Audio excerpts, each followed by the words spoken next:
Good evening. Welcome to the webinar Male Infertility, the Complete Solution Workshop, a knowledge sharing initiative by Jackson Pal with Lalita Memorial Hospital Infertility Center, Rewari, supported by Rewari Obstetrics Society.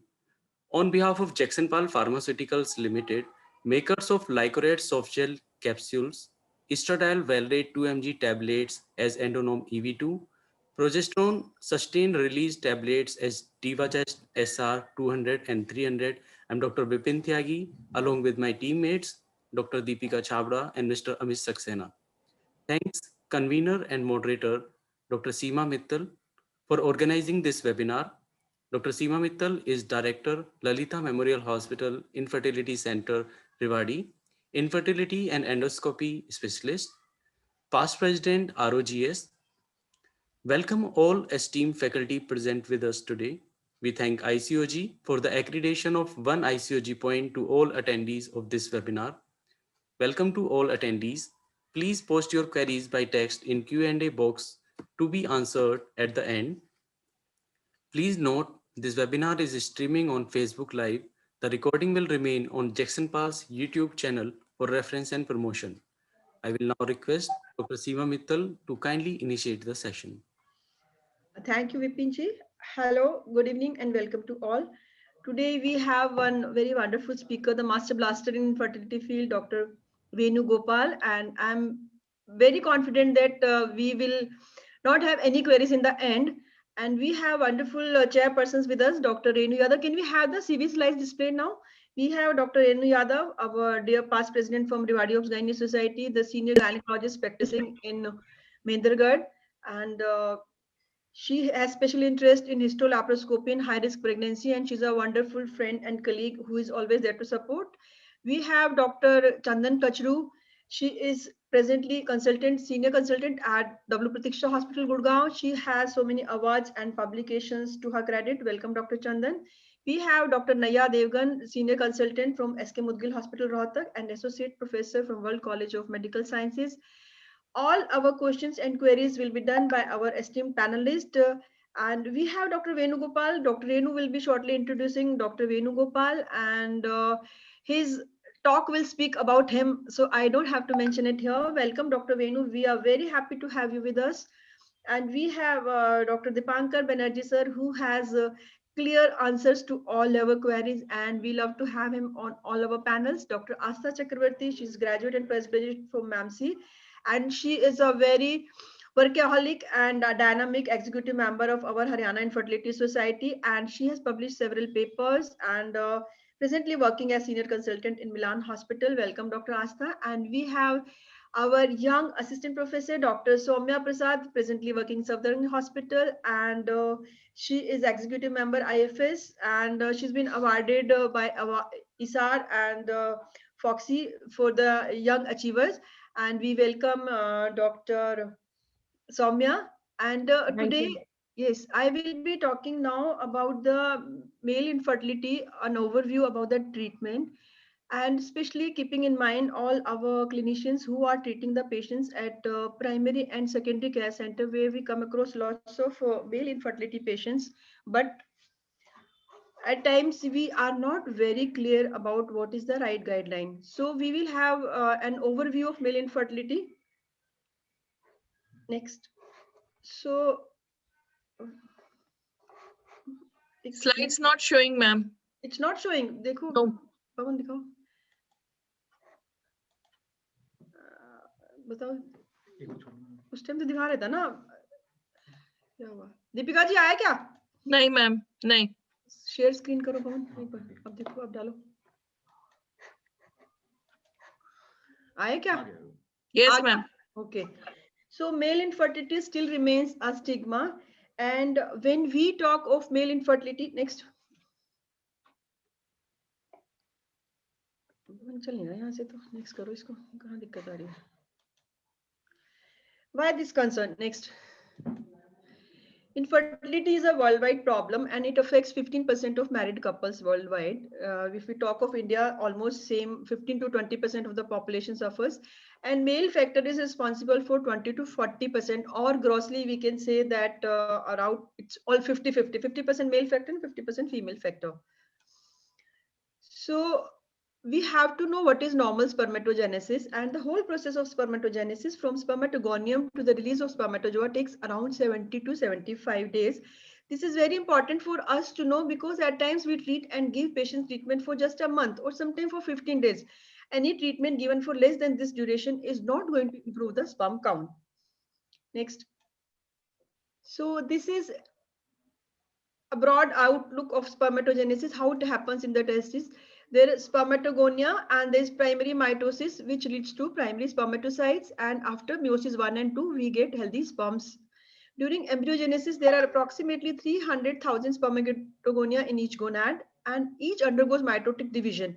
And by puberty, healthy adult male will have around 600 million in each testis. Next.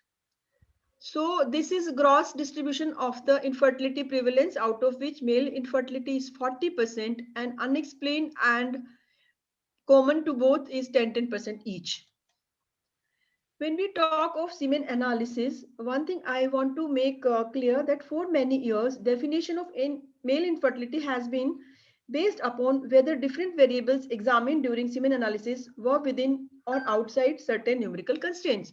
So we will talk of semen analysis, but certain other criteria like history, examination, and investigations, other investigations are also very important. So here we see a very beautiful picture where there is a picture clearly showing the normal count and the decreased low count and the normal sperms and the abnormal sperms and the normal forward progression and the abnormal motility.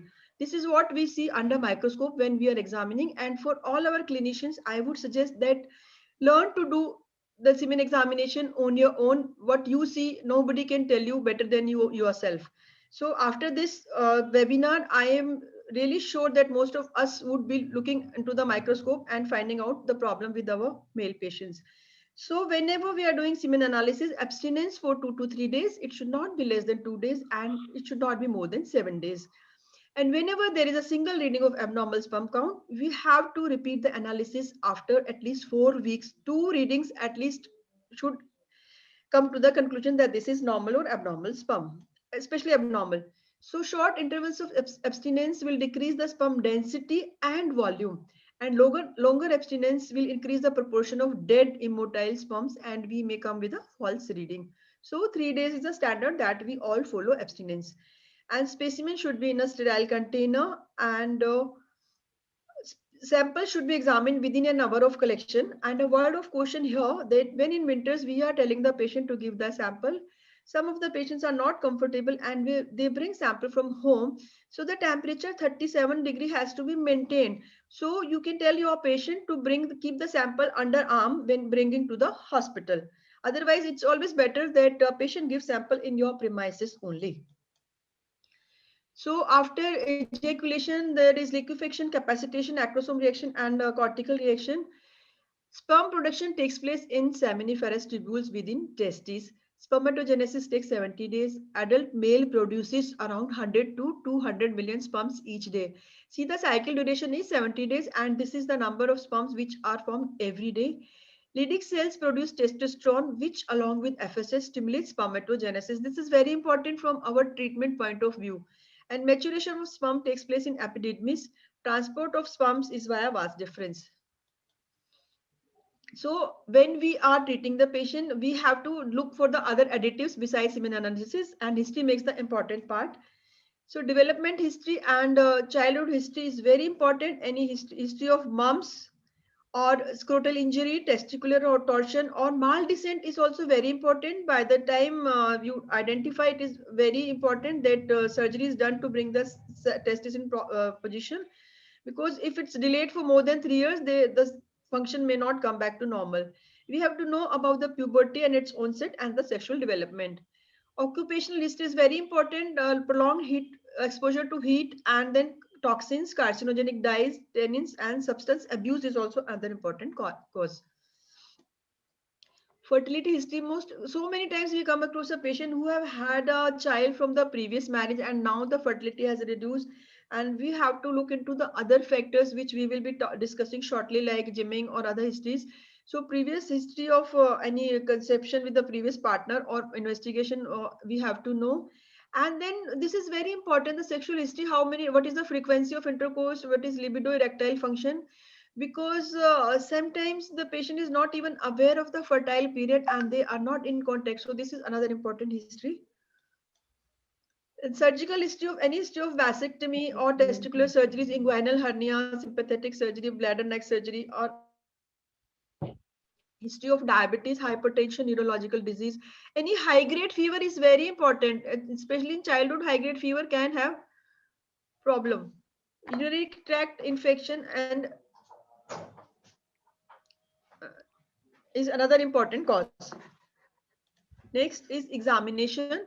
Scrotal examination and abdominal examination. Scrotal examination is for size and consistency of the testis, palpable vas difference, presence and grade of varicocele, and testicular volume is all that we look for on scrotal examination. And on abdominal examination, any scars, any hernia surgery done in past is seen. So investigation, semen analysis, we have talked a word about it. And then endocrine evaluation is very important. Though in most of the cases, like 67% of the cases, there may not be any cause we can find out for oligospermia or azoospermia. But if there is a hypothalamic hypogonadotropic azoospermia, then the chances of treatment are success are very good, though they make just 3% of the total infertile male population. So FSH, serum testosterone, LH, prolactin, mandatory, and TSH. Genetic testing is also important in patients who have sperm count say less than 5 million sperm concentration. Then we go for genetic testing also. Then absence of fructose, semen culture, if there are pus cells, normally there is a barrier and no pus cells are seen in in sperm semen sample. But if there is infection or inflammation, the pus cells appear, and in such cases, if we see pus cells, we have to go for semen culture. Then urologic evaluation is must, transurethral or transscrotal ultrasound, renal ultrasound, and biopsy of the testis, that is for azoospermia. It does tell us whether this is obstructive or non-obstructive azoospermia. And we do FNAC also helps us to reach the diagnosis, and vasography. Other investigation which are not of much use, and there are other tests also, like we do DNA fragmentation test or peroxidase test. But as far as prognosis is concerned, the tests don't help us much on primary or secondary, even at tertiary level.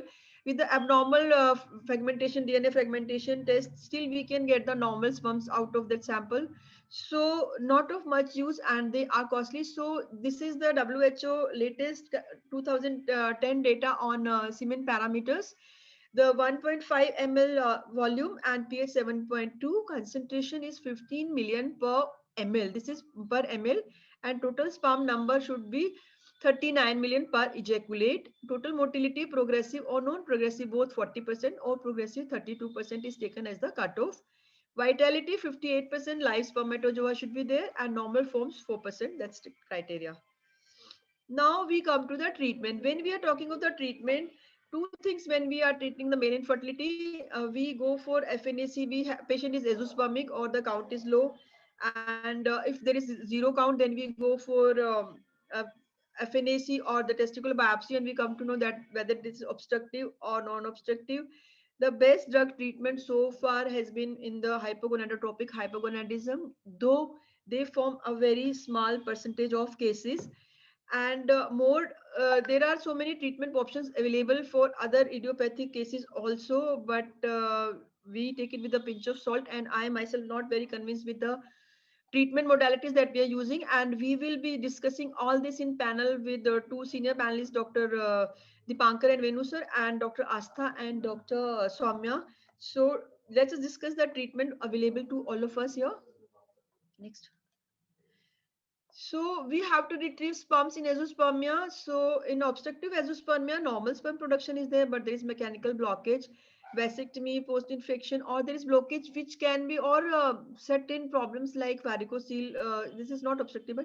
So in obstructive, if there is normal sperm production, or if there is a block, that can be reversed surgically, or we aspirate sperms and we can take the help of assisted reproductive techniques and go for the treatment. Non-obstructive is one that I want to emphasize more. Here, the sperm production is deficient or absent. And it can be because of cryptorchidism, radiation, chemotherapy, trauma, genetic orchitis, varicocele, and gonadotoxin or unexplained. Here, it is important that it could be because of the hormonal factor also. So, if it is because of varicocele or it is because of other factors, there is little hope for us with the treatment. So, for hypogonadism, there are various pulsatile GnRH, HCG, HMG, clomiphene, tamoxifen, FSH, recombinant FSH is also available. Testosterone should never be used ever in the treatment of infertility. This should never be used. So hypergonadotropic hypogonadism, not really helpful treatment modalities are there. IVF, ICSI, or definitely donor sperm options are there. Then androgen are not to be used. Clomiphene is role we will be discussing shortly. It is it's not really very helpful.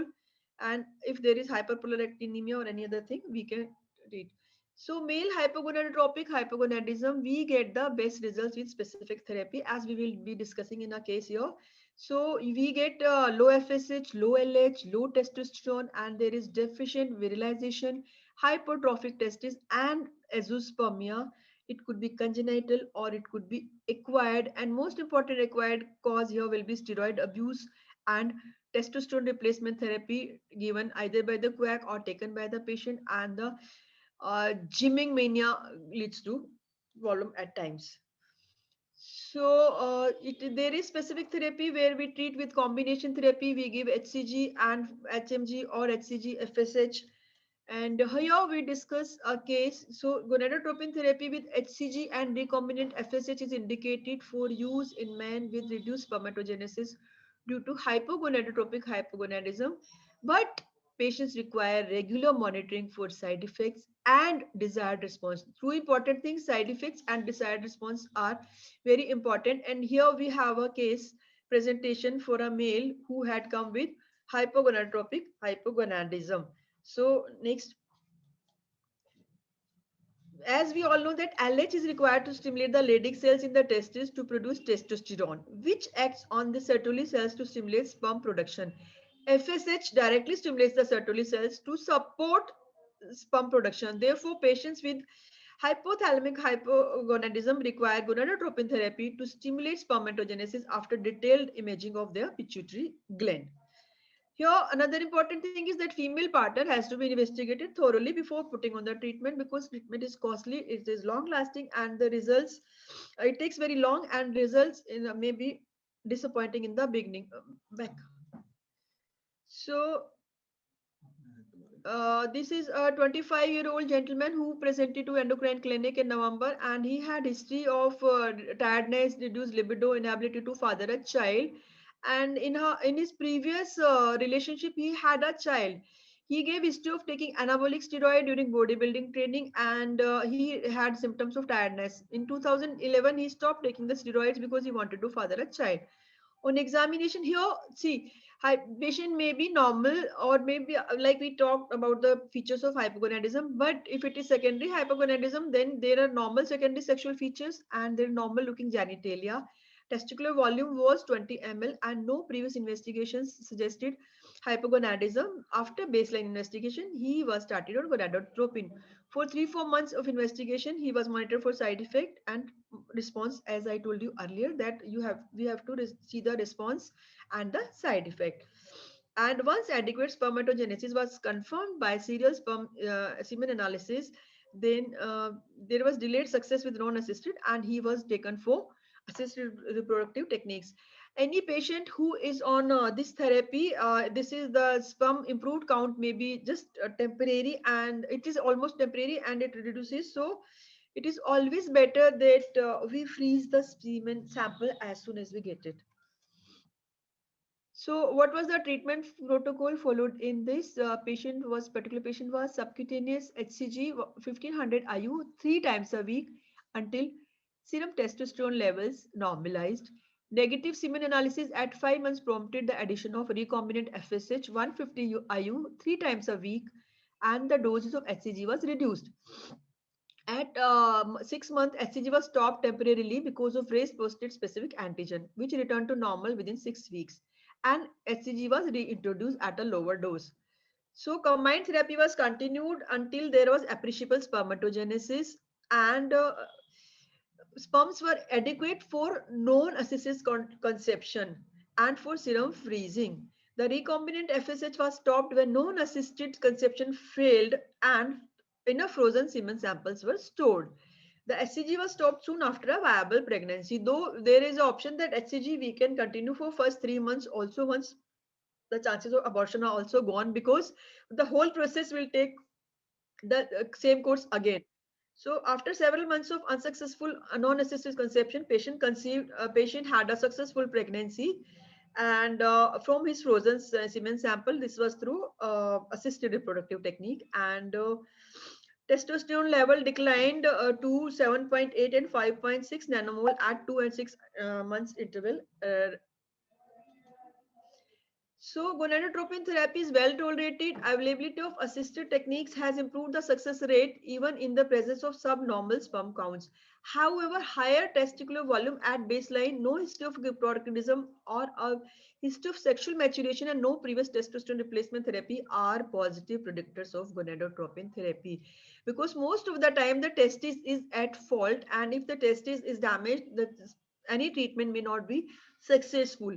And so this was about the gonadotropin therapy.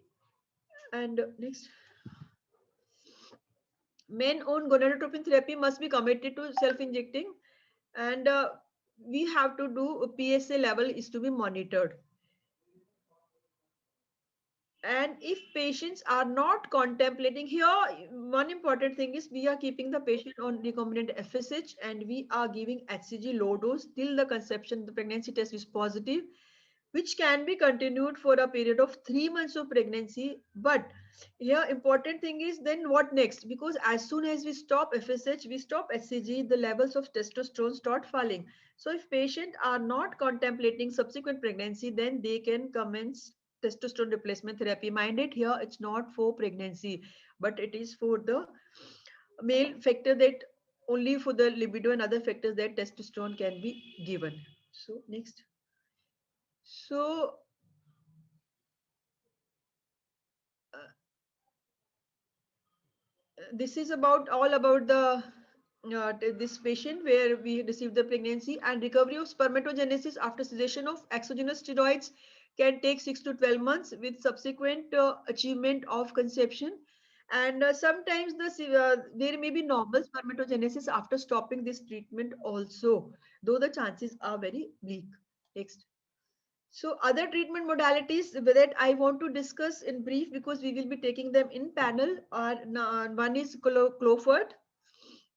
Clomiphene is one drug which I want to just touch here, because most of us empirically give clomiphene, and the literature, there are so many literature research which say that clomiphene alone or in combination with vitamin E has been very very successful, and it increases the count. And this is how they have written that how it binds with the estrogenic receptor, and there is increase in all the releasing hormones, LHRH releasing hormone and FSH releasing hormones, and ultimately the gonadotropin increase and the count improves, and the testosterone levels also improve. This is how the mechanism has been there. And clomid is typically used as infertility treatment in females, but mind it, it has not yet been approved by FDA for use in males, but it is often prescribed off label for treatment of male infertility. Taking Clomid can lead to an increase in testosterone and sperm count. Studies on its efficiency in males have had mixed results, and I hope at the end of this discussion, we will be clear whether to use Clomipure in our patient empirically without any evidence, or we should not. Next. Infertility is on rise in today's world. A subnormal sperm count is frequently encountered in infertile males. Clomiphene citrate is an orally active non-steroidal agent distantly related to diethylstilbestol. It is thought to stimulate pituitary gonadotropin release by excluding estradiol from hypothalamic receptor sites. So this interaction utilizes the normal negative feedback control of estrogen and results in enhanced secretion of LH releasing hormone, FSH releasing hormone, and gonadotropins. Testosterone is produced by Leydig cells in response to LH secretion, and the concentration of testosterone in the tubular environment is believed to maintain the gametogenic function of the testes.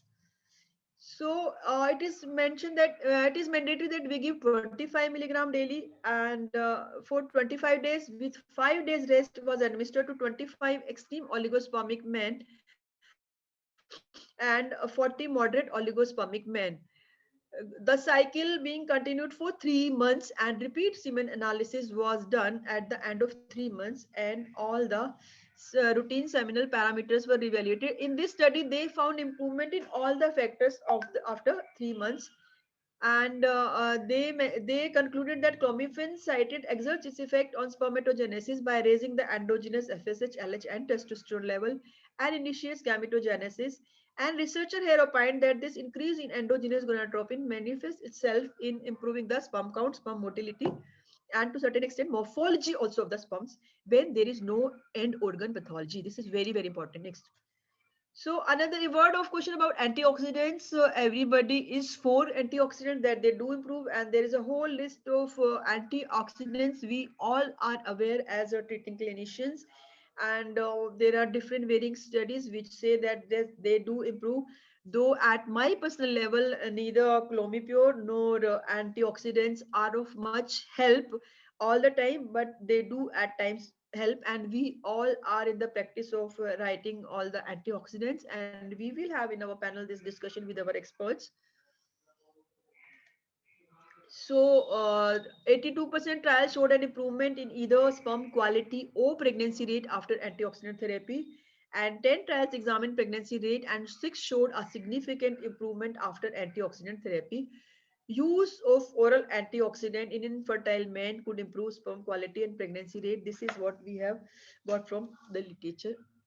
And now the varicocele surgery and fertility enhancement. This is another important issue that we would be taking up in our discussion, because there are varied opinions, and we want to have a concluding remark in the end. So, and next. Obstructive azoospermia. This is the tertiary level care where we retrieve the sperms from various techniques like PISA, MISA, TISA. Not going into details here. Next. And injectable testosterone, as I told you, it should not be given. It should not be given for any treatment on fertility. It is disastrous, and it will have all the negative effects. So, friends, before I conclude, we want to tell you that male infertility, we have to go into examination, history, and supportive investigation, and then we go for medical management or surgical. And I hope this was beneficial for all of you. And now we will be talking about intrauterine insemination. The most wonderful speaker of the evening, Dr. Venugopal, will tell us when the sperm patient has failed to conceive with the borderline semen sample or oligospermic, then what next? How do we improve the sample, and what are the modalities to improve the results? And thank you for patient listening. I request Dr. Renu Yadav to introduce our guest speaker for today evening, Dr. Venugopal. Welcome, Dr. Renu. Thank you, Dr. Seema. It gives me great pleasure to introduce Dr. Venugopal. He is Secretary Kerala IFS, and he is also convener andrology of SIG FIS, Secretary General Kerala Federation of Obs and Gynae, and he is also consultant in the consultant ART at ARMC IFS IVF Fertility Center, Thrissur. And we have heard him many a times, and it gives me great pleasure to invite him at this platform for our people from Rewari. Thank you, Dr. Seema, for this opportunity. Thank you very much, Thank you, Dr. Dr. Renu ma'am, for that nice introduction. Very nice to hear that from a senior.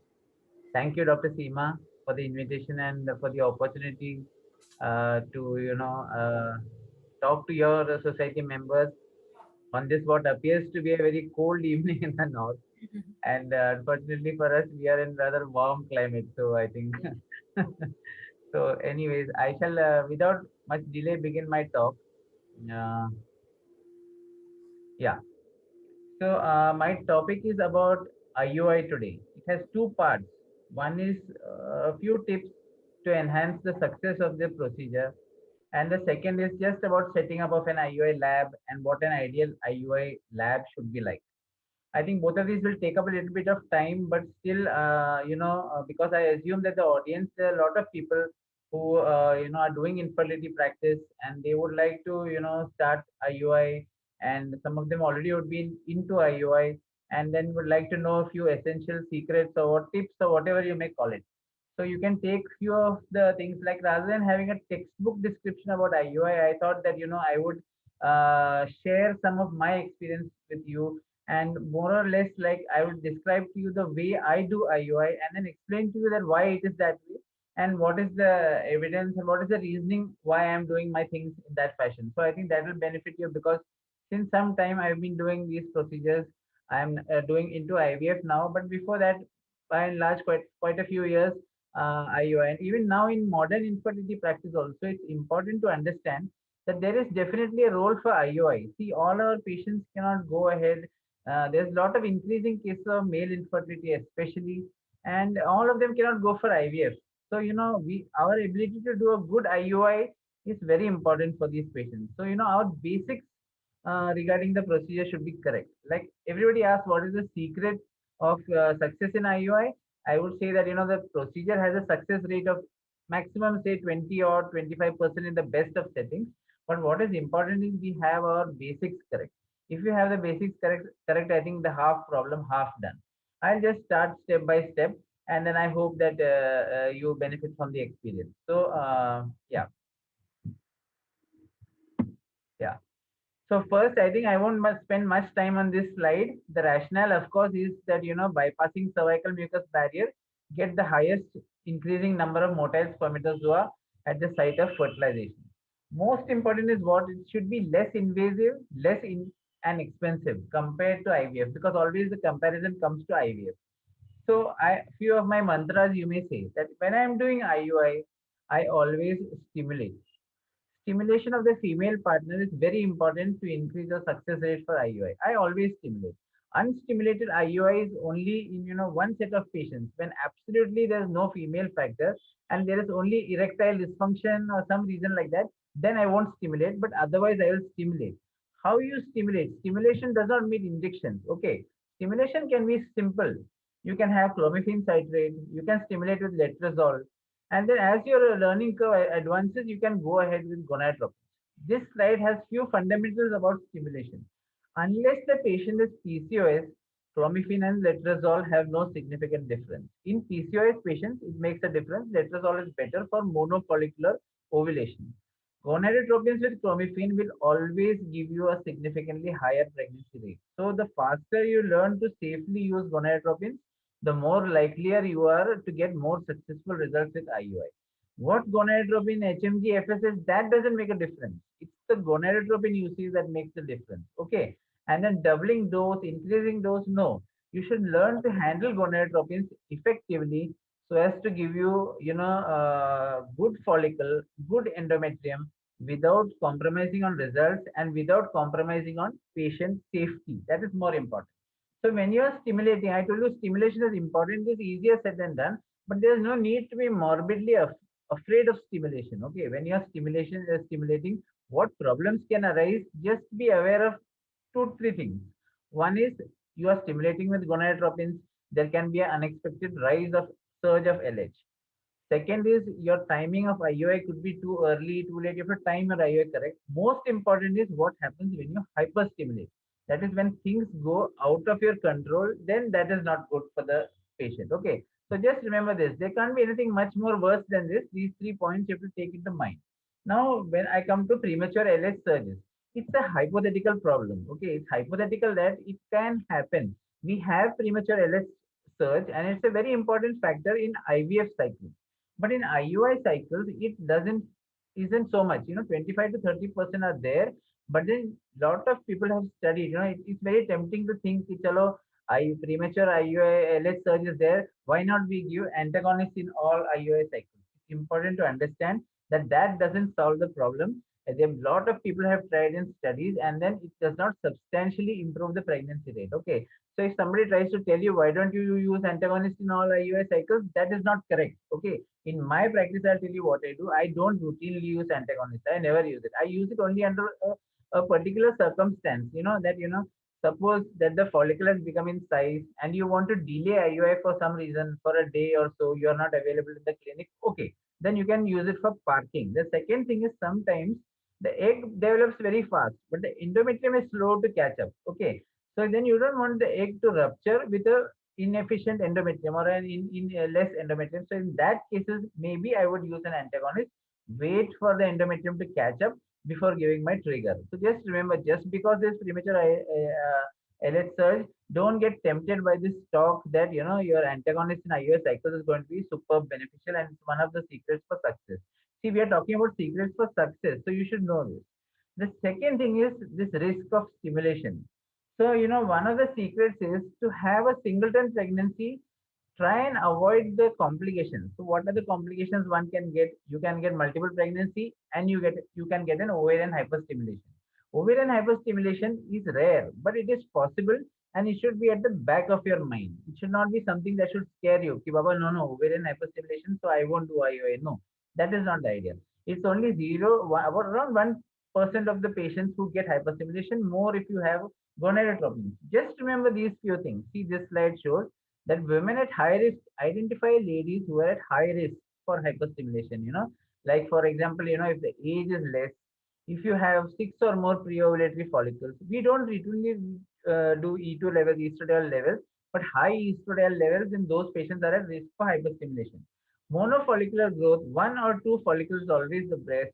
But then see, when multiple pregnancy rates and hyperstimulation increase, when there are more follicles that have been recruited. Okay, so lot of strategies are there. This is from Fertility Sterility that it nicely describes. You go sequentially. You use clomiphene citrate, you use letrozole, and then graduate to use of gonadotropins. When you're doing gonadotropins, you stimulate minimum.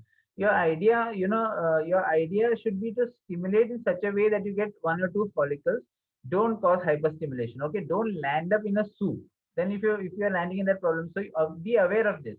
Now remember, regarding hyperstimulation, your tip for the day is that however many follicles you have recruited, it is HCG which is the culprit for hyperstimulation. Just remember that even if you are scared and you feel that the patient is going to land into hyperstimulation, never ever give HCG, because HCG is the one which is the culprit for hyperstimulation. So if you don't remember this full slide also, it's okay. Remember that hyperstimulation, no HCG. So that should be the warning sign that you don't give HCG. So to me, if you ask, the red flags matter. I don't like to treat hyperstimulation. I spend a lot of time and energy and my own scans seeing the red flags and avoid it. Remember multiple pregnancy, remember hyperstimulation, and try and avoid it. This is ideal for me. 2 or 3 follicles, good trilaminar endometrium, taken good time, good synchrony between the endometrium and the follicle, and I'm safe and done. The red flags, I always stimulate in mind, keeping the antral follicle count, and I never give HCG if I doubt hyperstimulation. Always remember secret for success. Now people ask that what is the IUI timing after trigger? Okay, you have given a HCG. After how many hours do you give IUI? Do you do your IUI? And this thing, you should remember these few basics. Okay, these are few basics that's there in this slide. LH surge can be detected 36 hours before ovulation and 24 hours in urine before ovulation. Oocyte can be fertilized up to 24 hours after ovulation. Up to 24 hours. We forget this most often, and sperms are capable of fertilization up to 48 hours after entering their sac. After HCG injection, ovulation roughly occurs around 36 hours. So what I do in my practice is I always do a single IUI 34 to 36 hours after an HCG trigger, unless it is severe male factor infertility where I would like to do a double IUI. The best timing of insemination appears 36 to 38 hours post HCG. So what I do is I give my HCG in the evening at around 9 o'clock, and then the day after, that is suppose today I have given my HCG, I will tell my patient to come day after tomorrow in the morning and I will perform the IUI procedure. That's my. Some people like to do many IUIs. Patients always come and say, I didn't succeed at 1 attempt. Doctor, why don't you do 2 or 3 attempts at IUI? This. So we need to know the answer to this. That, do many IUIs do? No, we don't. If it is a male factor, okay, see, these are few basics that we should understand. For male factor, pre-ovulation, double IUI gives better clinical pregnancy rate, okay, from this big study that's there in human reproduction. But single IUI timed post-ovulation gives a better pregnancy rate when compared with single pre-ovulation IUI.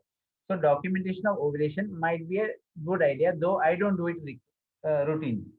Next thing is that when is the best time for insemination after a semen collection? That is, I've collected semen and then the semen is prepared. I've got some thing like like a laparoscopy or a cesarean to do. Is it good to keep the semen there collected and prepared?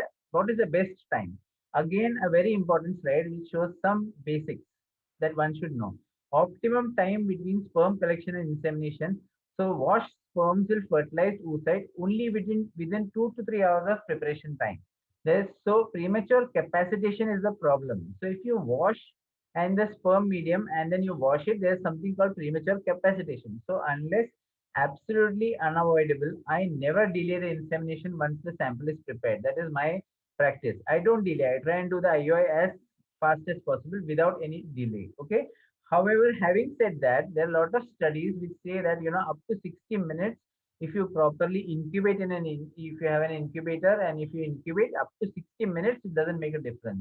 And the difference starts when you go beyond 120 minutes. So, like in absolutely unavoidable circumstances, then it's okay, but you must incubate. Otherwise, there will be premature capacitation. Always this question is there that what happens if I do my IUI after some time? It's all about premature capacitation and the sperm will lose its ability to fertilize. Okay, that's very important. When to do. So the next question that always comes to mind is the number of IUI attempts. It's tempting to go to IVF directly. How many IUIs are you planning to do? In my practice, generally, I counsel the patient for 3 IUIs. And then after that, if they're able to afford an assisted reproduction cycle, it's okay. But there are a lot of European studies which suggest that you can go up to 6 IUI cycles. But then again, that will depend upon the severity of the problem and the financial status of the patient, which will dictate the number of IUI attempts. So you should always remember that the number of IUI attempts it should be dictated by the severity of the problem, age of the female partner, financial status. So all this. So there's no uniform rule. This is very important. That is the inseminating motile count. If you have a IUI lab, always make a point to go to the lab and look at the semen after it has been prepared. The inseminated motile count is very important. What we do is, after preparation, we evaluate a tiny drop of the processed sample prior to insemination. So that you can counsel the patient, Baba, like this is your condition. So you should always remember that, after your wash, you should have an idea about what you're inseminating. That is called the inseminated motile sperm concentration, or the IMSC. So when you give the report to the patient, always make a mention about this. Okay. And remember that, if the threshold, if it's greater than 5 to 10 million, it's very good pregnancy rate. Still, so pregnancies have occurred even less than 5 million. So, you should always have a look out on that. Now, there are a lot of sperm preparation methods, the sperm wash method or the double density gradient. And then always this question that is there advantage of any one type of sperm preparation technique over the other? So that is we should remember that few qualities of semen preparation. Why it should be quick, the method should be easy and cost effective. You should get as many motile spermatozoa as possible without causing damage from centrifugation to the sperm. All the dead sperms and the leukocytes should disappear. Okay, and then you should have, you should get an good motile, as much motile spermatozoa as possible. They, locally and commonly available described are the first two methods. That's the density gradient and the swim up technique. Okay, the swim up technique and the density gradient. And the filtration of the max is not commonly used in IUI. I just mentioned it so that people are aware of this particular technique, that there's a filtration technique called MAX, which uses magnets to separate out sperms. Okay, what we commonly use in our lab are either you use the swim up or the density gradient. For those aspiring to start an IVF lab, it's important to know what's these two. So, I will just take little bit time to, it's commonly used. Just see now this swim up. Now, when you know about swim up, you should know that it's commonly used not for IUI, it's commonly used in IVF. Why is, see, for example, a sample like this. Now, this is it's a good sample. It doesn't need much there are few dead sperms. There's only the occasional leukocyte. So, it probably doesn't need any kind of separation as such. So you can just, without causing minimum damage, you can do what is called the swim up. See the swim up, what is it? See this picture, just look at this picture. Even if you don't read the text that's nearby, you have liquefied semen sample at the bottom and you have sperm wash medium on the top. Then you incubate, and what would happen is the sperms that are there at the bottom, the good ones or the healthy ones would swim up to the top. That's simple swim up method. Okay. And then I've got a small video just to show the way that's done in the lab. Okay. So first, before doing a swim up, what you do is, see, yeah, this is the sperm wash buffer. Okay. That's been taken in a small test, this conical tube. And then what? Yeah, that's the warmer. See, these are things. My next talk is on the setting up of an IO lab. Then you have to take liquefied semen sample. Okay, liquefied semen sample, and then look at it under the microscope and look whether it's good enough for a swim up. This is a swim up technique that's been shown. Okay, cover it with a cover slip and look. Yeah, see, it's a good semen sample. So what the lab technician will do is they'll take the liquefied sample and they will underlay it. See, it's not an overlay, it's underlay. Okay. So the sperms, yeah, it's layering under the buffer. So what would happen is from this semen sample, all the good sperms will swim to the top. So I suppose that without much complication and without going too much in the depth of it, now we have the luxury of an incubator. So we keep it on an incubator, and an incubator is not absolutely mandatory.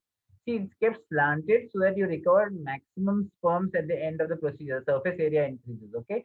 So yeah, here from the top is the, as you aspirate the upper layer from the top. So, and then transfer it to another tube. Yeah. So this is the way you go ahead and do the swim up procedure. So I suppose you understood that. Okay. Now look at this sample. Okay. This is the second sample here. Notice this sample that, this sample, there are many non-spermatozoa cells. These round cells are non-spermatozoa cells. So this is not a neat sample. The earlier sample was a neat sample. Okay. This is not a neat sample. So this one needs and will benefit best from the procedure called density gradient centrifugation. That means, it passes through different densities and all these leukocytes and all have to be filtered out. And then if you subject the sample like this to the swim up, that would be disastrous because the swim up does not filter or separate any of this debris that is there. Once you've understood that, then you would understand that this thing. So if there is oligospermia, teratospermia, poor quality samples, then you will subject it to what is called as a density gradient centrifugation. I just have another, yeah, here, if you can appreciate, yeah, these are the density gradients. I have labeled it. You have it in two layers. The lower layer will have 90% density. We use 90 and 45%. So above that will be a 45%. If you remember that in the previous sample, we had put the semen, we had layered it down. Okay, now here is exactly the opposite. Here is the second layer of the density gradient. And then the liquefied semen sample is layered over it. Yeah, that's the liquefied semen sample. And that is layered over. Okay, it's not layered under, it's layered over. Yeah, liquefied semen sample is layered over. Yeah. Yeah, I hope you appreciated that from the video, and I hope that that video was clear enough for you to understand. And then just basically, we're not going into the lab details of density gradient centrifugation, but it's just for you to understand. Now here there is a centrifugation involved. Okay, you will put it into the centrifuge, 20 minutes, 1600 RPM. Okay, so that is the problem with this, that when you centrifuge more, then there's more likely damage to the sperm. But the advantages, you will get good quality sperms at the end of this procedure. Okay, I leave the demonstration of the entire procedure to another talk, but I hope you have understood the very basics of this particular procedure. Okay, so that's the density gradient, which will give you a good yield of clean spermatozoa. So then leukocytes are eliminated and reactive oxygen species are significantly reduced. So that's the method which we practice most commonly in our lab. Now, once I have described the technique of sperm preparation, I next come to the technique of insemination. Now, this is also very important for success. Okay, you have to use sterile precautions. You have to, do it as atraumatic as possible. You have to remember the two words that I said, that sterile and atraumatic, because there are incidences recorded of incidences like vasovagal attack, patients collapsing, and all these things. Some patients are very sensitive. You should remember that, when the moment you touch the cervix or the moment you think, some patients are very sensitive. So your procedure should be as atraumatic as possible, and it should cause minimum cramping and bleeding as much as possible. You don't need anesthesia. It's just your counseling that matters. Proper patient counseling and good technique. You don't need an ultrasound, provided that there's a difficult IUI that has been documented. If it has been a difficult procedure last time round, then maybe you could use the ultrasound for this. Remember that your preparation should be good. Infections are possible. Okay, so we just clean the vagina with normal saline. We don't use anything else. But remember, infections are possible, and aseptic precautions need to be taken, and a proper semen preparation is very important. So once you've come to the procedure per se, the next secret is what about luteal support? If you remember that when at the start of my talk, I always said that I always stimulate. So the dictum for luteal support is that, if you have stimulated with gonadotropin, if you have stimulated only with letrozole or clomiphene citrate, actually you don't need luteal support. That is the thing. But if you have used gonadotropins and you are causing luteal insufficiency because of multiple follicular recruitment, then you need to give luteal support. Okay, it's not when you use simple clomiphene or letrozole. So sometimes maybe we are overdoing our luteal support, but what we do is, because we stimulate most of the patients and we aim for 2 or 3 follicles, then we support the luteal phase with vaginal progesterone or dydrogesterone. Either is okay. Both of them are okay. We have no special preparations for that. Now, another thing is your understanding of consecutive samples. Now, this is very important because, see, previously, what happened is that there was a thought process that, if the patient has ejaculated the previous day or a patient has accidentally ejaculated this morning, then the successive sample is going to be very poor. We will tell the patient that you abstain for 3 days, 4 days, and then come for IUI. That is no longer the thought. Okay. See, the lot of studies have now shown that the successive sample, even though it may be not so good in terms of count, in sperm, in terms of DNA fragmentation and in terms of sperm integrity, the successful sample may be more better, in fact, than the first sample that you've got, especially in patients who have got low counts. Okay, in low counts, if you are seeing that the count for IUI is less, ask the patient, if possible, to ejaculate and give you another sample. And it's very likely that even though the count is less, the patient is likely to conceive. Always patients want this answer, that does some rest matter? Then, based on evidence today, I think we should debunk that theory about rest. There is no rest that is needed, and it has only impact on workflow and clinic occupancy. There's no need to lie flat without moving and all such things. So if I were to, just summarize some of the tips that, what matters and what doesn't make much of a difference, I think this would be this slide. See, the etiology, the ovarian stimulation, red flags, IUI time of triggers, number of attempts, the functional count of the sperm you're using, the preparation technique, insemination technique, luteal support, these matter. The type of IUI cannula, that doesn't matter. Lot of rest doesn't matter. What gonadotropin you use, that doesn't matter. Don't waste time on those kind of things. Okay. That about summarizes the first part of my talk, or most of my talk is about the secrets and tips for a successful IUI. The second thing was, if you want to do your IUI, you have to set up a good lab, right? So then how are you going to set up a good lab for it? So, before going to that, you have to think about what type of services, how many cases you are planning to do. Whether you have every month, you have 3 or 4 cases, or you have a big volume center. What's your target population? Do you plan to expand? What is your team? Okay, and why do you want to start, and how much you can invest? These are important things. Is there need for registration for IUI lab?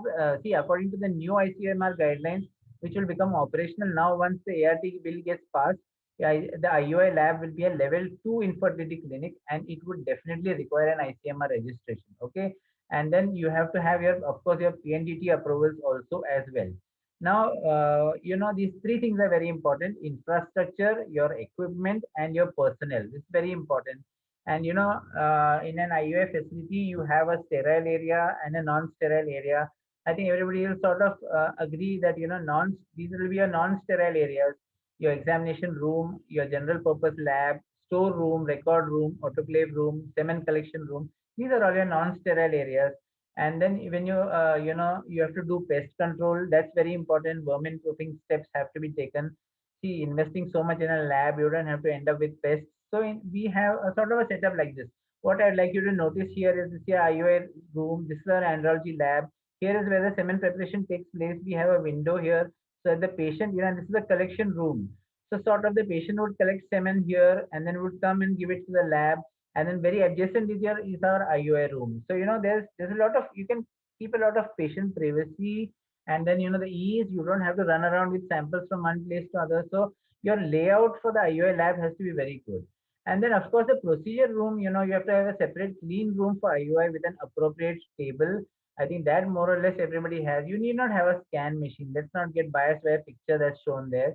Then our sterile area is this. It need not be a large area, right? It needs a small area, and around 100 square feet to 150 square feet should suffice, provided, it depends upon the workload, of course, but you should have good laboratory practice. And this is a laminar airflow. We have vertical airflow. Then you have a good centrifuge and a good microscope. So, and then most important, if you see here, safe disposal of biological waste materials, that should be there.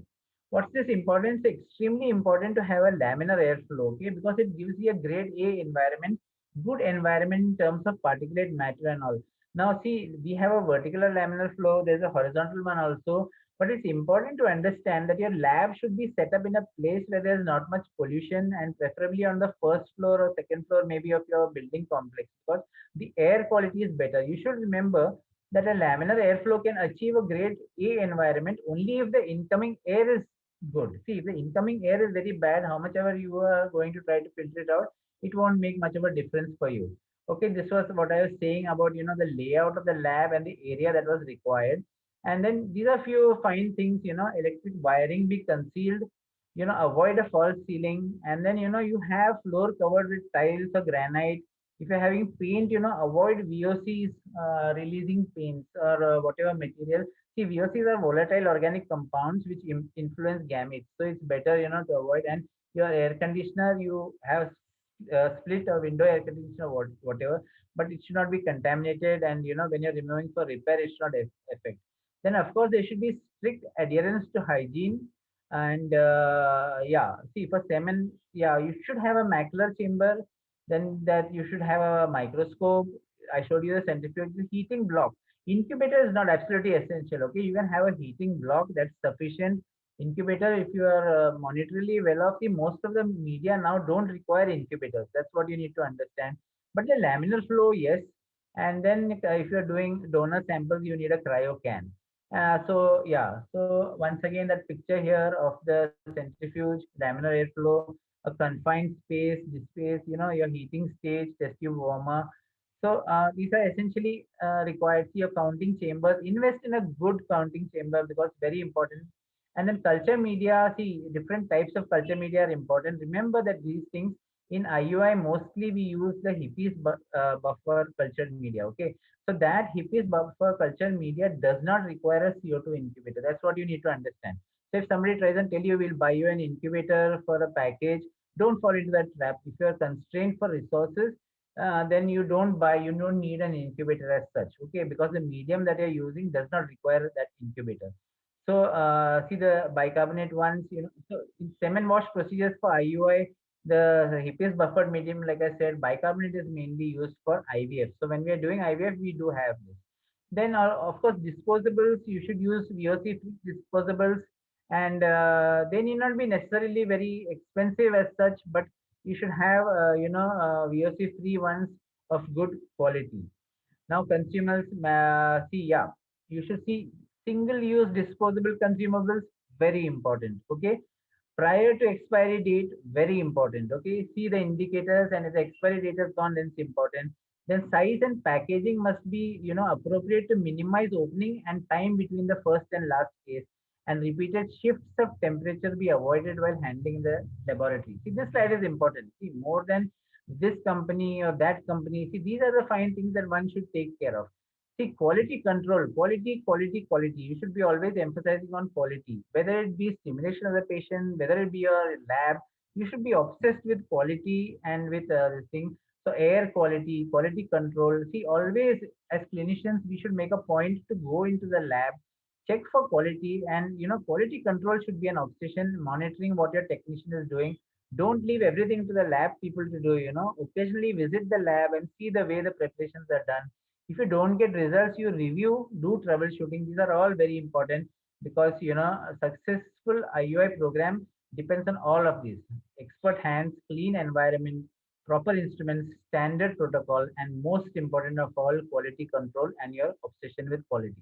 So I thank you very much for a very patient hearing.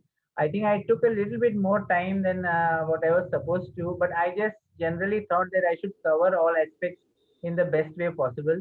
So I hope that whatever time you spent was worth the evening well spent. Thank you very much once again for listening to me, and I hope that. Thank you very much. Thank you, Thank Dr. you, Doctor. Venugopal. You fully justified your talk, and this was the finest and more relevant according to our needs. And we are really grateful that you took time out of your busy schedule. And just one or two things I want to ask you that pain during IUI. If there is pain, it's like it's a dictum that once there is pain, it will be unsuccessful IUI. Is it so? That is not true. There are quite a few patients who have, we should try and minimize pain, but it's not always possible. And see, pain releases prostaglandins, and prostaglandins cause the contraction of the uterus, and sometimes you have the samples regurgitating out back. That is true, but then it's not the dictum that a painful IUI means an unsuccessful IUI. That is not true. I think if a patient has pain once, I always emphasize that if it's painful, and if patient starts yelling and shouting because you're negotiating a difficult cervix, I always ask for a standby ultrasound machine to be brought by, because if you have trained your eyes for hand-eye coordination, and if you are used to looking at the ultrasound machine, there are small subtle changes that you can make. Like you can correct the anteversion, you can just change the status of the bladder, it's full or empty, and then you can give the patient a pleasant experience. Because we must remember, an unpleasant IUI next time, if you try and call the patient, then sometimes it may be a difficult ask, because sometimes it can be, especially endometriosis and those kind of patients with additions. We should anticipate. Like I said, always it's better to do your own scans. Don't when you do your own scans, many times you can identify patients who may have difficult IUI. Right. I will give you an idea regarding the position of the uterus and this thing, and anticipation is always better. So that's my take. Right. Thank you, Dr. Venu. And one more thing, you had shown a picture in the beginning where the cannula was up to the fundus and the sperms were going to the tube. Yeah. So whenever we are doing IUI, we just go beyond the internal os, so we can. We go beyond the internal os, and we try and avoid hitting the fundus, because the moment you hit the fundus, then you can trigger off some kind of a reaction. So ideally, just go beyond the os. Though see, most of the IUIs are not done under ultrasound, so you can be a little bit off the mark that side or this side. I think by and large it's okay. You go behind the os and introduce the uterus. And one more thing, like if the sample is not liquefying, there is question from Dr. Vanna. Though, if the sample is not liquefying, what do you do at your center? Now, what we are doing is we are syringing the samples repeatedly, and Right. then once we syringe, most of the time it works. We don't add material like chymotrypsin and all that. We add it into semen wash, sperm wash medium. See, that Right. will always have proteolytic factors, and we do syringe the samples. It's the best way and the most easiest way to deal with a non-liquefying sample. So does that make an indication for IUI? Yeah, see, if you don't do syringing, and if you are directly going to process the sample, see, there are a lot of reports. No, normal semen analysis, if we come across a person who has got the sample where it's not liquefying, do we tell the patient that go for IUI?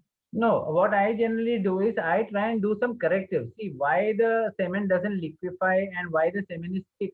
Many a times it has to do with accessory glands. It has something to do with the prostate and with the seminal vesicles. Okay, I will try and identify if there's some factor in the prostate or seminal vesicle like infections which are causing this. But that you get in a portion of cases. Many of the cases you don't get a definite etiology. In those cases also, what I will do is I just give a an oral dose of chymotrypsin or Kymorel and an anti-inflammatory to these patients. Many a times it resolves. Quite a few times it doesn't resolve, because this thick non-liquefying semen is a very tricky and stubborn customer. So if it doesn't, then I will, it's resistant to all the treatment that I could offer, then I will proceed with IUI, because it has definitely shown that, that kind of samples have an effect on outcomes and are going to affect your fertilization, because they cause increased oxidative stress. A thick non-liquefying, this, if you see a DNA fragmentation, the oxidative stress will be more in those samples. So without doing anything to it, I won't proceed. I'll wait for a few and then. But if the patient has come for IUI and I find it thick and non-liquefying, I will not deny her IUI on that particular day. Okay, on the day of IUI, if it's thick and non-liquefying, then I'll process it and do the IUI. Thank you, Dr. Venu. And I request Dr. Chandan Kachru to just summarize the session and thank our star speaker of the evening. Over to you, Dr. Chandan. No, I have a question, please. Yeah. Ma'am, please, ma'am. Yes. Actually, I just wanted to know, sir, that you said that you give the HCG injection in the evening and do Yes. an IUI the day after 36 hours. Yeah. So do you document the ovulation has occurred before doing the IUI, or just you go straight? No, in my practice, I do document ovulation, but I Yeah. must tell you, I do look for ovulation, and if the ovulation has not occurred, then what I generally do is I will give another HCG and then proceed with IUI. But then I must mention, for the sake of the audience, that there are a lot of studies which have shown that with or without documentation of ovulation, results remain by and large same if you are pre-HCG criteria for pre-ovulatory follicle is correct. That is, your size of the follicle. See, if you are giving clomiphene, you must remember that pre-ovulatory will not mean 17 millimeters. Pre-ovulatory can go up to 20 to 22 millimeters.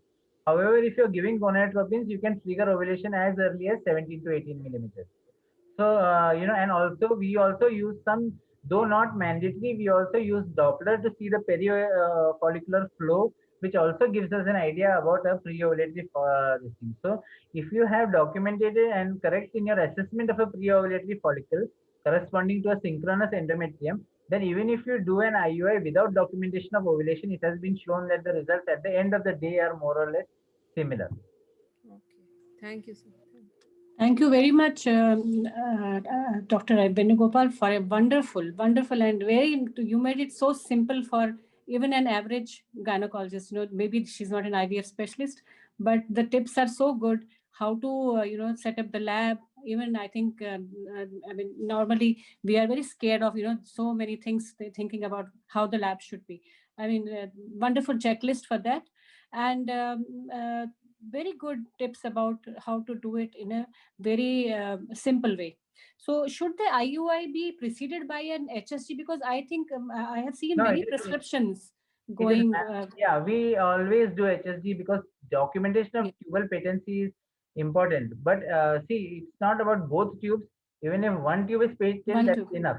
So, I have seen many gynecologists, some prescriptions I saw that they didn't do any HSG and just went for the IUI like that only. Yeah, the HSG or SSG, whatever, from any point of view. Otherwise, it is very embarrassing if, at the end of 2 or 3 failed IUI, absolutely, if it comes later, out. Yeah, you're later finding out a tubal occlusion, then that's hugely embarrassing and not the right way to go about doing things. So unless it's absolutely for erectile dysfunction or some reason where you have no reason to doubt a tubal factor, those are the cases only where, you may be short period of infertility, the problem is ED, erectile dysfunction. And there is another thing that what are the guidelines about using ultrasound? Is it mandatory to use the ultrasound? Does it give better results or something? No, ultrasound is not mandatory for a routine IUI. That message should go out very clearly that it's not mandatory. But then if you are having difficulties, one should not hesitate to use an ultrasound. That should also be a message. We see some people, they go on, difficult to dilate cervix. Then they go on trying the dilator and push, and then become such a traumatic procedure. When you can have a simple ultrasound and then, you document try and under ultrasound, if you can able to see what's the problem, sometimes it's simple anteversion and retroversion, that's the problem. Sometimes, if you just simply fill up the bladder, you can correct the angle and then you can make the procedure so much less. So a difficult procedure, you should not deny the use of ultrasound. So that should be the message. Sometimes we land up in situations like cervical stenosis. Do you suggest to dilate it there only or keep the patient like that? And no, see, what I do is, what we have is, because we have an IVF setup, we have, these IVF cannulas. If the procedure Cannulas, start, yes, yes. yeah, we We have also use IVF that. cannulas. We also So use that that. may not be available with everybody. In So what everybody, yeah, yes. I will Yeah. not. Yeah. So what I would do, there was time when we was not doing IVF also. Then in that time, what we would do is, if the procedure is going to be difficult, I would then just tell the patient that, see, Baba, this procedure is becoming difficult. Then you could, even you could even finish it off with some intravaginal insemination, and tell her that in the interval period next cycle, before proceeding for an IUI, I will try trial dilatation of the cervix and then Well, proceed. it's Yeah, important. that's what I used Do, to do when we were not doing IVF. So so I do you think suggest something for the backflow to be, controlled? Sometimes a lot of yeah, backflow is there. yeah, sometimes the best thing you can do is, what we generally do is, to try and be as atraumatic as possible. Sometimes it doesn't work. I agree with you. The backflow comes out. Backflow And is a big yeah, problem. sometimes and it's very frustrating to see in front of your eyes. Very frustrating. That Yes. yeah, in those cases, sometimes what we do is, the volume. Sometimes the problem why the backflow comes is because the volume of inseminate is a little bit more. So what we Mhm. try and do is, to have a control over the volume of the inseminate, and like Dr. Seema was saying, immediately after the os, you just try and inseminate so that there's enough uterine Enough cavity. space. Yeah, Yeah. enough space. Yes. Yeah, thank you so much. Thanks, Dr. Seema, for inviting me to this beautiful CMA. And I've really gained something very important in my practice also to be used for IUI procedures, which is, I know, a very simple procedure and should be given a chance to the patient before you decide for an IVF. Thanks a lot, Dr. Seema. Over to you. Thank you, Dr. Chandan, for sparing all your valuable time and sharing the important inputs with us. And now there is one question, Dr. Venu, from one of the audience. They want to know that they are getting sample from some lab and doing Yeah. IUI. Ah. Still, do they need to register with ICMR? No. Yeah, to do the procedure, you have to. It's an inseminate. See, according to the new this thing, you have to register. That it's according to the new one. Okay, that you have to register. Yes. Yeah. And somebody wanted to know what is CASA, the computerized as. See, CASA is not to be discussed in the context of IUI because it's a very expensive piece of experimentation, instrumentation. It's a computerized semen analysis. Okay, Yeah. that eliminates all errors that are there because of lab technician, and it's a very good, no doubt, it's very good in routine semen analysis. But the cost of the procedure is so high that in for an IUI procedure you definitely don't need it. And then if you are able to afford the luxury of a CASA machine, then that's very nice. Yeah, because one time one patient cost is around 350 for that thing that we are using, Yes. and the results I feel there are lots of false positive also. What you see with your eyes, nobody can match that. Yes. So it's not recommended for Yeah, routine. no, more than doing CASA, what I would suggest for clinicians is spend some time from your practice and try and go and look at the semen samples of the patient. Because Right. that is Yes. something we often miss out.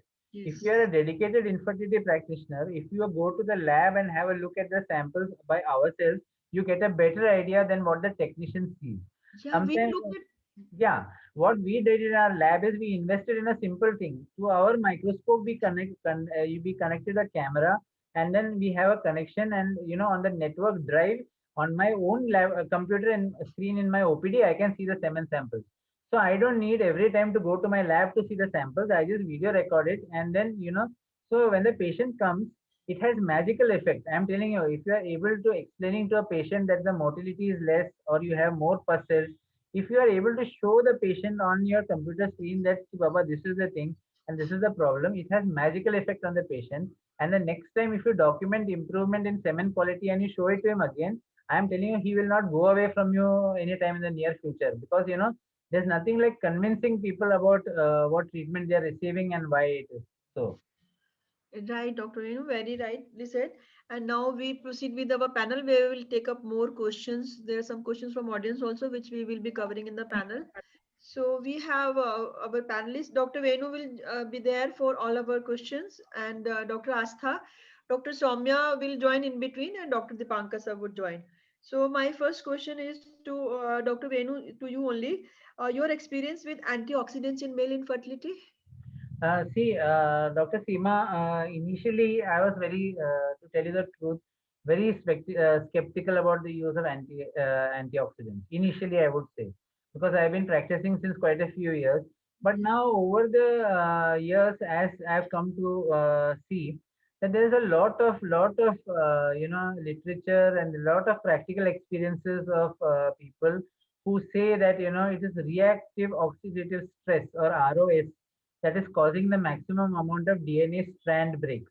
See, DNA is in two strands. It's double stranded, or the breaks can be double stranded, or they could be single stranded. But most cases of idiopathic male infertility, it has been shown that the reactive oxidative stress, especially in the in this era of pollution and in this era of so many types of infections that is there, this oxidative stress is a reality. And only problem up till now for this oxidative stress was that our inability to measure the amount of oxidative stress. Okay, but even that, by and large, now if you see papers from Cleveland and Ashok Agarwal sir and his team's work, there are some systems coming out called Meoxis and that kind of systems which measure oxidative stress. So, there is definitely a thought process that in the direction that antioxidants do help both in male as well as in female infertility. And we should be prescribing these to the patients, because when you look at they don't cause any side effects, but definitely what antioxidant to use is a matter of much debate. But then the role of antioxidants is definitely there, and antioxidant use has been documented to improve outcomes, especially in male infertility, idiopathic male infertility. Yes. So I think nowadays I do use for my patients, I do prescribe antioxidants. Only thing is that you should have a prescription of around maybe 90 days at least for the period of spermatogenesis. And it should be a balanced prescription. It need not be the most expensive prescription, but then antioxidants do help. I changed my things. Only thing is I am waiting for the day when this system to measure the oxidative stress does come up. Okay. So anything specific in antioxidants or just empirical antioxidants, what the pharma companies come and tell us? Yeah, empirical antioxidants in adequate doses like vitamin C and vitamin E, zinc, these and all, lycopene, all these have shown to be proven of proven efficacy. So when you're combining all of them together, it sort of adds up. Okay. So I use some of these combinations. Sometimes I use vitamin C and vitamin E alone. That's all. Means I adapted myself to these preparations, because I saw in the last year's ESHRE, Dr. Sandro Esteves, he's in Androfert in Brazil. He had presented a very extensive paper on antioxidants in male infertility, and because they are doing a lot of DNA fragmentation assays. So Right. the debate came as to, you do a DNA fragmentation assay. If you find DNA fragmentation, then what do you do about it? Then automatically it comes that, your role of antioxidants and that sort of thing. So I think I use, I'm okay with the prescriptions offered by the pharma people also. Very right, Dr. Venu. I think we all agree with your idea, and this is an important take-home message that we can use it. Maybe we will have some important inputs from Dr. Dipankar Banerjee sir also. He will be joining in another 2 or 3 minutes. Dipankar sir, have you joined? So he said 10 minutes. So next question is to Dr. Astha. What trigger are you using in your practice for IUI and what dose? Dr. Astha. So we are using different types of trigger. Like sometimes I use an HCG trigger in a dose of 500 to 10,000. There's no guideline as such on the best trigger, and also use agonist trigger sometimes उसी को अपन final कर in लेंगे a ना। dose of 1 to 2 milligrams. Okay. So there is Uh, nothing like the best trigger for IUI. I think all Depending of on the these work patient. equally well. Yes. Right. Very right. Dipankar sir has joined, sir. Dipankar Yes. sir, would you like to add anything? What antioxidants? We have this take-home message now for all that antioxidants are good in male infertility. Do you differ anywhere or we go with the movement? Antioxidants are always good. Right, sir. Right. And antioxidants are mostly what happens in the last part of the respiratory chain along with the ubiquinolone. Right, sir. So whatever you use with antioxidants and ubiquinolones, it increases the ultimate respiratory chain ATP. So it improves sperm quality, motility, and it should be used. Although other than ubiquinolone, there are no much evidence based, but should be used. Right, sir. So, what is the best induction protocol that you are using at your center? Because Dr. Venu has told us that always stimulate the patient for doing IUI. We should always use ovulation induction. So, do you agree with him? And then, what is the best induction protocol for IUI? Clomiphene versus latrose versus gonadotropin? See, my simple answer is This is whether next it slide, is Deepika ji. Yes. simple answer is whether it is IUI or IVF or whatever it is. Right. If you are stimulating a normal ovulating woman, then you are disturbing her hormonal milieu Right. hydrogenically. Okay. So whenever you do that, there is always rise of estradiol prematurely. With that, there will be always a danger of premature LH release. Whatever you do with clomiphene citrate or letrozole or with gonadotropin or with gonadotropin plus clomiphene plus or plus letrozole, the later part of the cycle, you should monitor at least, if you can monitor LH, or better that it is difficult to monitor LH, rather inhibit the LH by using antagonists. Otherwise, by looking at the size of the follicle in ultrasound, like 17 millimeter and 18 millimeter, and giving a shot of HCG to mature the follicle and do IUI or ovum pickup, whatever it is, 30 to 40% of the time you might get prematurely mature eggs or your IUI will fail. Even if you cannot do an LH monitoring or don't want to use antagonist, you can do simple ovulation test kits. That I already in previous program, I told Yes. that if you use that for 5 days, that also helps a lot to trigger at the timing of the HCG. If you get 2 lines in the morning, then on that day HCG can be given. Right. So that was very important input from you in the last webinar, and definitely we have started following it, and it's very comfortable also for far-off patients. So I think Dr. Venu also said something. Dr. Venu, you want to add anything here? No, I think, sir. You did the same thing. Yes. Yeah, but only thing is I don't regularly use antagonists. Right. I think I respect what sir said, but I'm all right with my IUIs, and I think a lot of people are doing IUIs, don't use antagonists. But like sir said, you should be aware of the possibility of a premature LH surge. I did mention that in my talk also. Yes, you did mention. Yeah. Right. Thank you. So now, Sir Dipankar sir, this is question for you. How can we improve IUI results? Dr. Venu has taught us beautifully today. So just want some inputs from you, how we can improve the results, IUI results, sir. Your top secrets.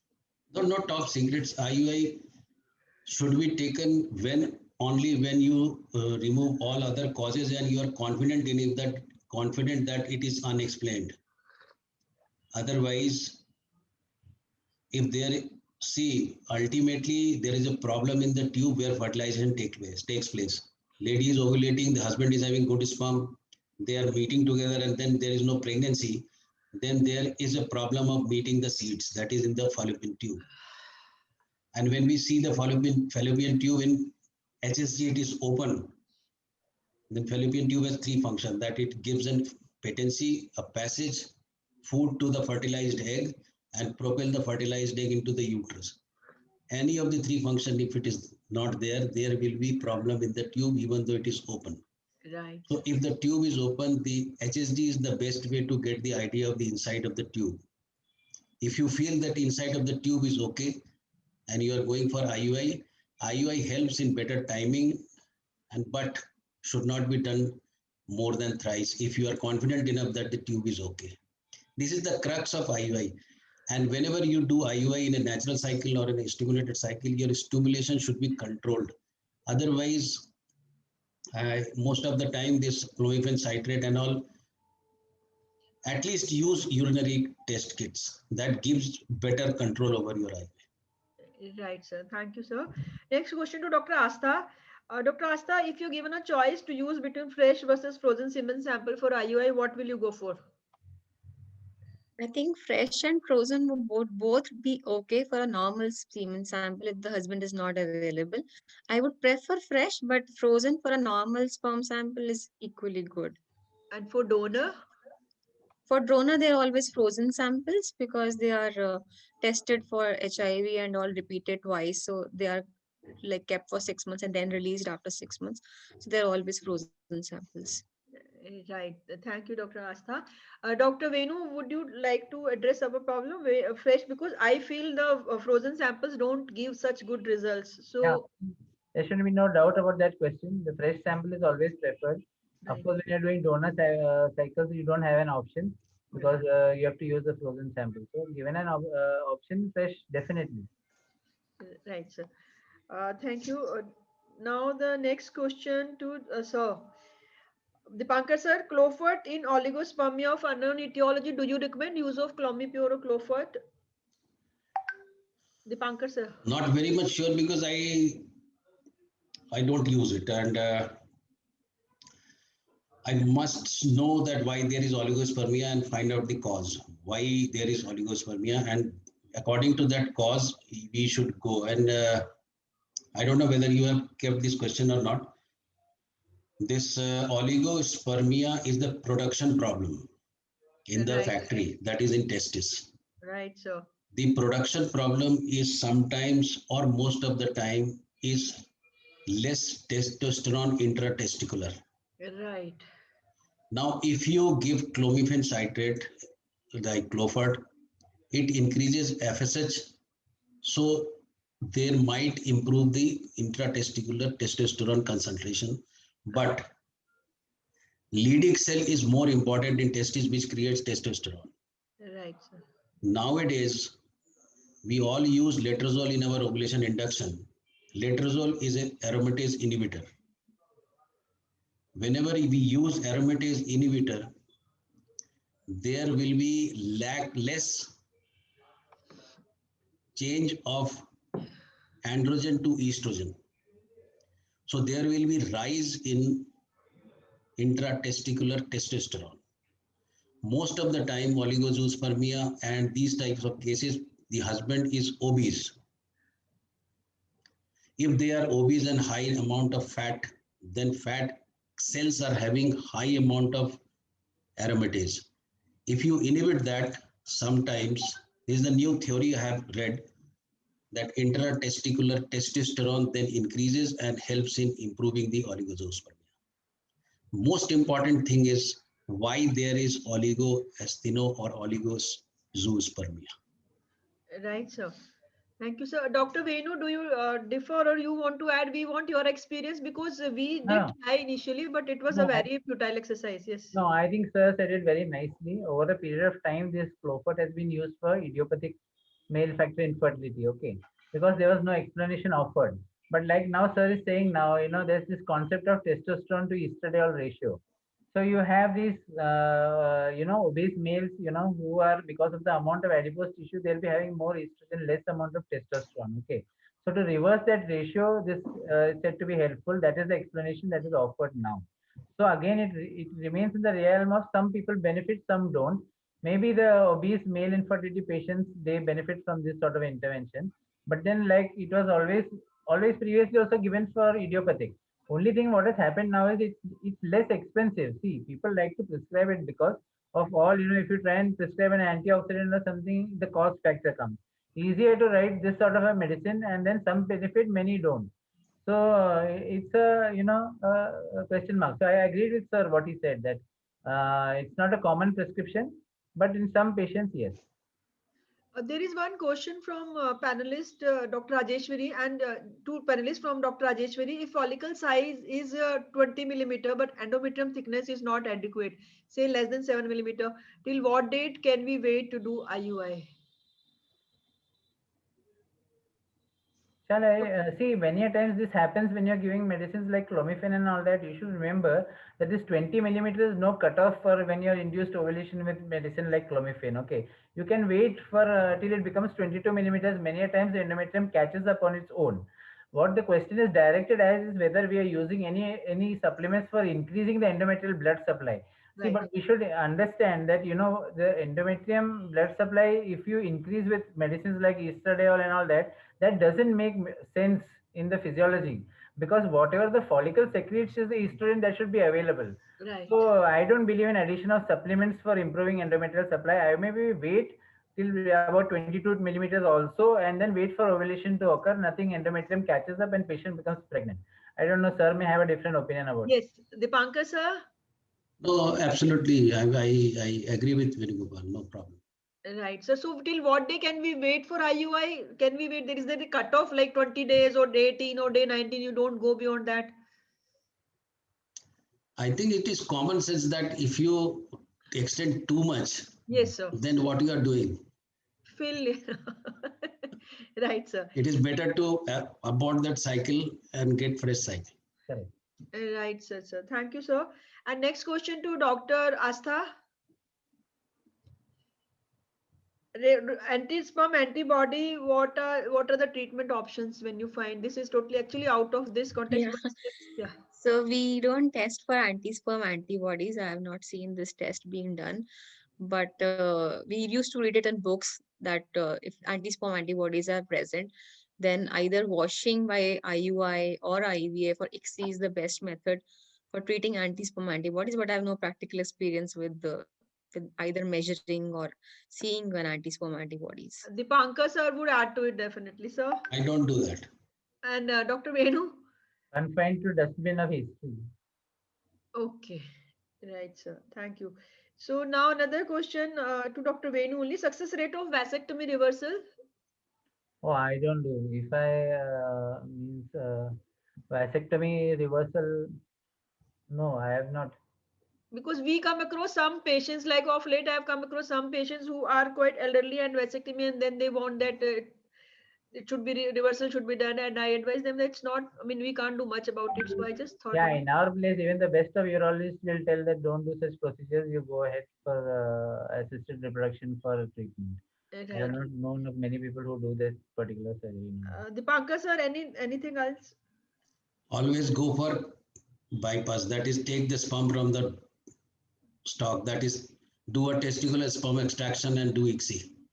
Right, sir. But one thing I want to share with you that whenever this type of people, they are more than 50, 55, if they are coming for vasectomy reversal, tell them that your old sperm might create problem in the fetus also.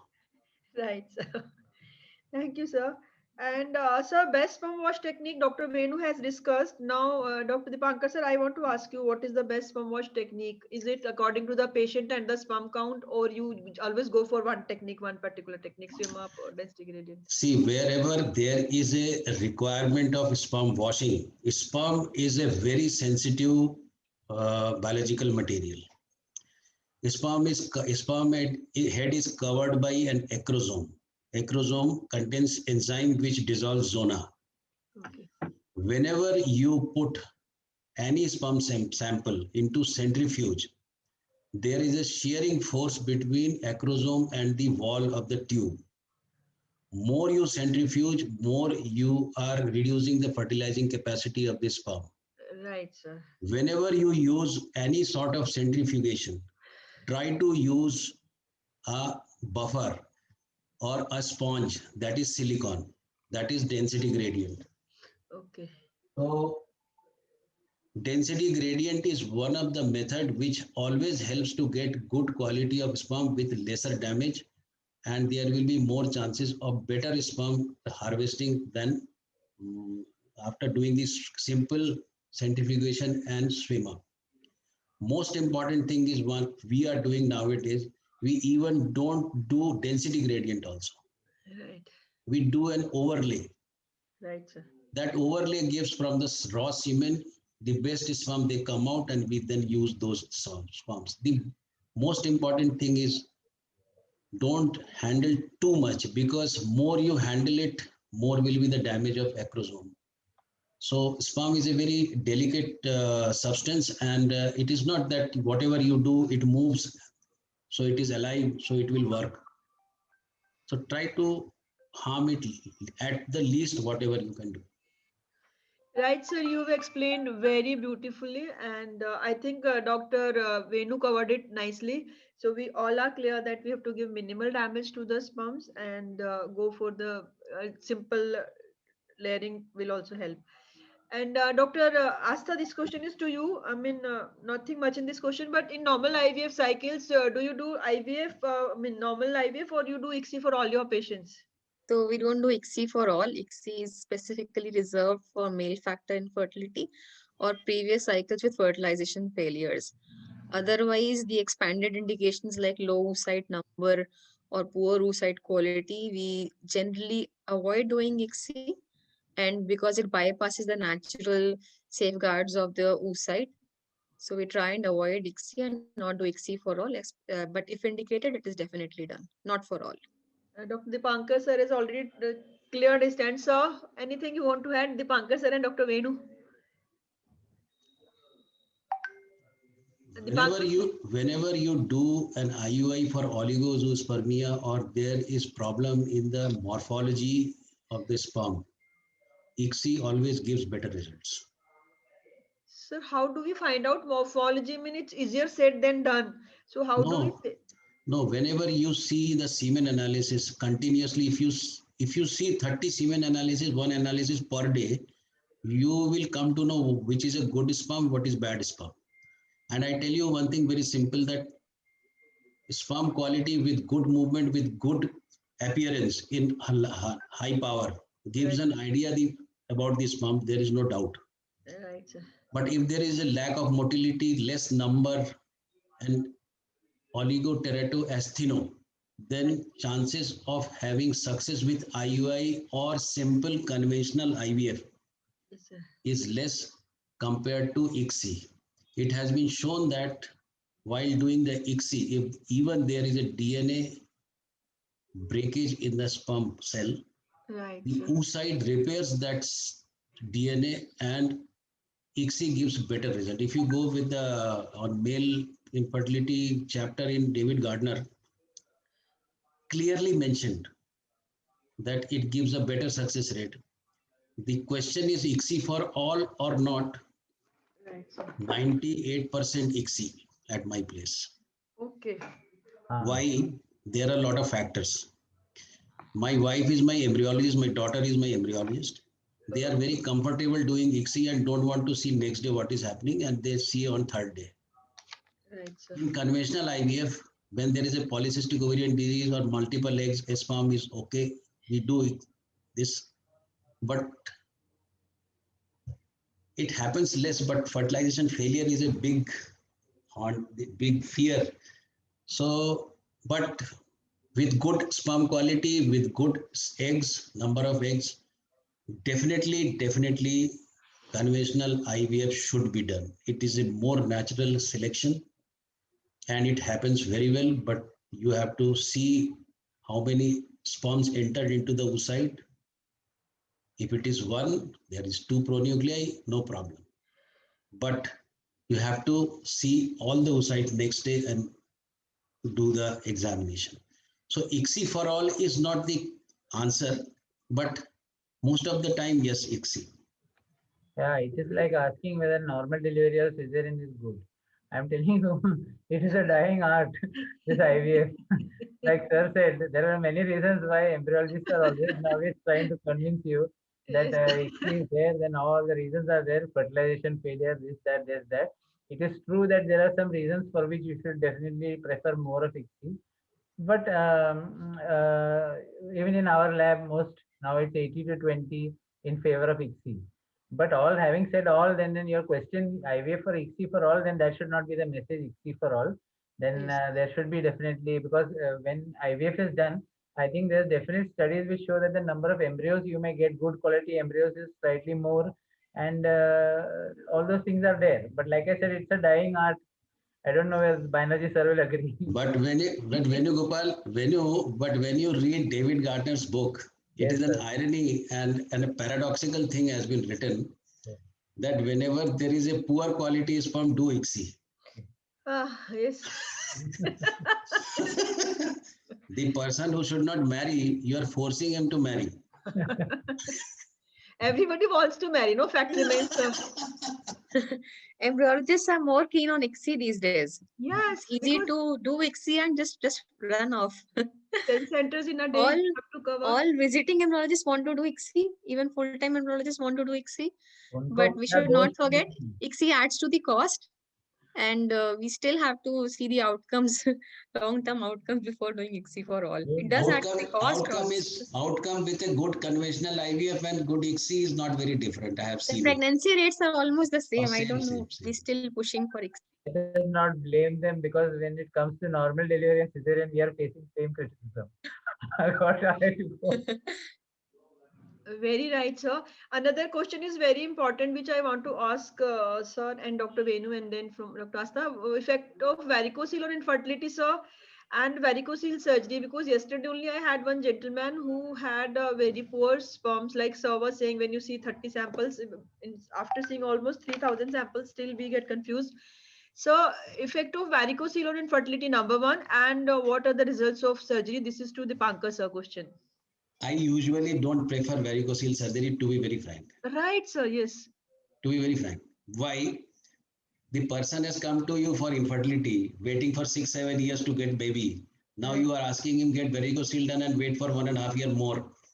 I don't know whether it will help it or not, but if there is a gross, if I do a color Doppler and see, because I do andrology my own. Right, So sir. I am my own urologist also, because nobody was there when I started. So I did varicocelectomy, I did VEA and vasovagal anastomosis, everything. But ultimately, when testicular sperm extraction and all is done, then these the type of things which delay the procedure. So I usually don't prefer personally. I don't know whether it is correct or not. People, there might be a difference of opinion. Dr. Venu, because sir, I went through the literature and there were such promising results. But in my opinion, I have seen my patients getting operated for varicocele, and still we have to go for ICSI for those patients. So I just thought might as well not operate at all. Dr. Venu, how do you differ? I am very sort of not, like sir said, not in favor of varicocele surgery, unless I can diagnose varicocele without Doppler. Yes. If it, without Doppler, if I can diagnose varicocele, yes, then definitely I think that is the patient that will go for varicocele surgery. And like sir said, once you bypass the epididymal transit, if you take out sperms from the testis. Yeah, you are able to. But then, having said all that, then next to our nearby there is one center. They are doing a lot of micro dissection PISA and such procedures for azoospermia. And for some strange reason, I see that whenever they see a varicocele, they are preferring to do varicocele surgery. And then they say sperm quality improves. But then I am not so much in favor of it. But I am aware of, like Dr. Seema said, some patients, they appear to have some benefit. Unless that benefit is properly defined, I think we should be very careful in choosing and sending patients for that surgery. This particular patient whom I'm talking about, he was a regular gymmer, and he said he developed, it was initially grade 1 and now it's grade 3, and he gets pain off and on the other side also he has developed. And now, so he was a very quiet, I mean, total engineer and learned man, but he said in Lucknow somebody is offering leech treatment for varicocele, and he was asking me should he go for it, and I really didn't know what to answer. Where to keep the leech? I don't know, they must be keeping on the varicocele somewhere. And where are they going to put it? So I was really shocked, and I told him either go for surgical treatment or go for ICSI. Better to do ICSI than keep leech. So I just kept this question. And the last question to all my panelists is testicular biopsy. Is it always conclusive? Because I was just reading that it is, different areas of testis may show different results. So what do you say, Dr. Venu, about it? No, it's not conclusive because of this. That because there are foci of spermatogenesis that is very much established. That is the basis for microdissection PISA. That if you do just a biopsy and you take it out from one locus, it's very possible that you miss the focus of spermatogenesis. So what they do in microdissection PISA is to look under the microscope and find out area of this thing. So I think the answer to that is pretty simple. That one biopsy cannot be conclusive. Even in cases where the FSH is very high, that cannot be conclusive, or whatever. I think sir will agree to that. Deepankar sir. Deepankar sir. Whenever azoospermia comes to me, find out the reason. whether it is a defect in the factory or defect in the management, that is in brain, or defect in that supply route, that is VAS. So whenever you feel how to diagnose, as a gynecologist, Seema, you are handling ovary. Ovary is a factory of eggs. So testis is a factory of sperms. The sperms are also under with a management that is from pituitary between LH and FSH. And it has a supply line that is VAS difference. In any way, any fault in management or in factory or in supply route, you will not get sperm in the semen. That is, I call it as a market. You can't get the product in the market. First, find out the reason where is the fault. Why you need to do a testicular biopsy. With doing, just like you are doing an endocrinology of female, the same endocrinology principle can be applied to the male. Most of the time, when I do TISA, multiple area TISA, my andrological evaluation was 85 to 95% correct and I get sperm.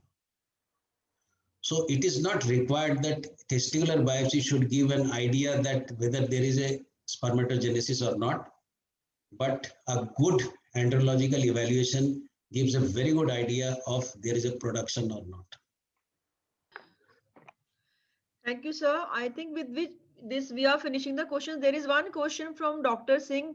Can we use meso before doing IUI? So Dr. Venu or Dipankar sir, anybody could answer this question. Why don't you? It should not be used.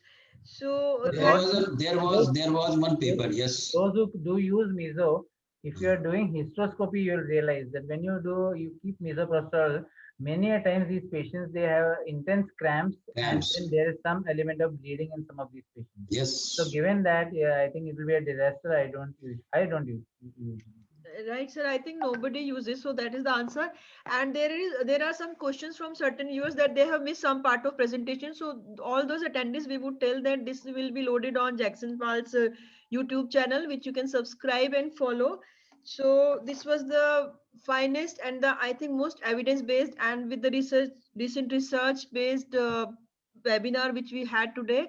And we are now very clear about treating male infertility. I think all our wonderful panelists, chairpersons, and attendees would agree with me that Dr. Venugopal left no attempt unturned to solve all our queries. And Dr. Dipankar Banerjee, sir, now we really fall short of words to appreciate all your contribution to our knowledge.